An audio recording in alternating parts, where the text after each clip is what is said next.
Bienvenue à tous, bienvenue à toutes pour cette deuxième édition du Food Camp. Je suis vraiment très heureuse de vous revoir tous aussi nombreux. Je regarde un peu la salle qui est quasiment pleine. Merci aux 35 speakers, ce qui fait beaucoup de monde. Vous allez savoir tout à l'heure pourquoi je vous ai dit que vous êtes vraiment magnifique, mais je suis plusieurs d'entrepreneurs du monde. Qu'est-ce que c'est que bien se nourrir? Quel impact j'ai en achetant, en mangeant? Et comment je peux mieux faire? On est dans un monde d'incertitudes, il faut avoir des convictions, mais des certitudes sûrement plus. Donc pour moi, ça a toujours été des collaborateurs heureux, qui font des clients heureux, qui font des actionnaires heureux. Quand vous n'avez pas d'argent, trouvez des idées. Alors, on est tous conscients qu'il va falloir non pas se mettre au régime, mais peut-être changer de régime, régime alimentaire, régime politique, régime économique, régime de l'imaginaire aussi. Il y a une sensibilité aujourd'hui qui est relativement forte quand on interroge les consommateurs. En revanche, ça ne modifie pas aujourd'hui les comportements ou à la marge. Local, pour les Français, et de plus en plus, par extension, c'est français en fait.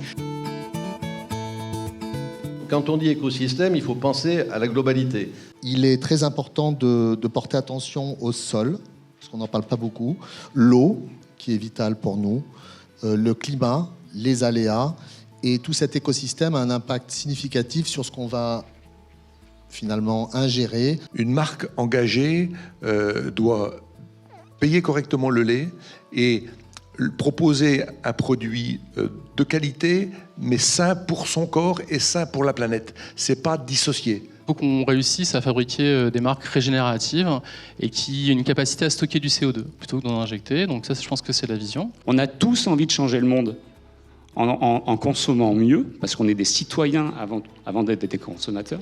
Super important de le préciser. Et dans cette notion de transition alimentaire, dans les 10 prochaines années, on est obligé de dire la vérité à nos clients. Aujourd'hui, il n'existe pas de base de données alimentaires, information consommateur, qui soit et exhaustive et fiable.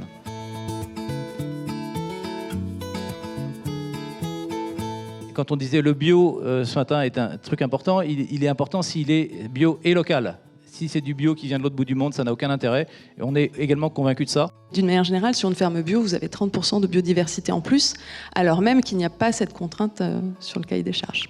On peut faire plusieurs métiers avant d'être agriculteur, on peut faire d'autres métiers après avoir été agriculteur. Ça aussi, c'est tout nouveau. L'hypermarché, mais comme toute forme de commerce, doit se réformer. Il doit se réinventer. Donc finalement, c'est la façon dont on fait l'hypermarché qui est certainement désuète et en train de disparaître. On a des savoir-faire, mais on ne sait pas les faire savoir. C'est-à-dire que tous, là, je rencontre du monde, vous faites tous des choses assez extraordinaires, mais souvent, vous avez un déficit de faire savoir. Je pensais vraiment que la pandémie allait casser cette dynamique, au moins temporairement. Eh bien, en 2020, 300 brasseries ont été créées dans notre pays. Quand on interroge les consommateurs, il y a un plaisir à venir acheter des produits frais, quel que soit le canal de distribution. Dès que l'expérience est bonne, dès que le service est excellent, on y retourne, quoi. C'est-à-dire qu'aujourd'hui, si tu as une bonne idée, c'est hyper compliqué de ne pas la faire financer, quoi.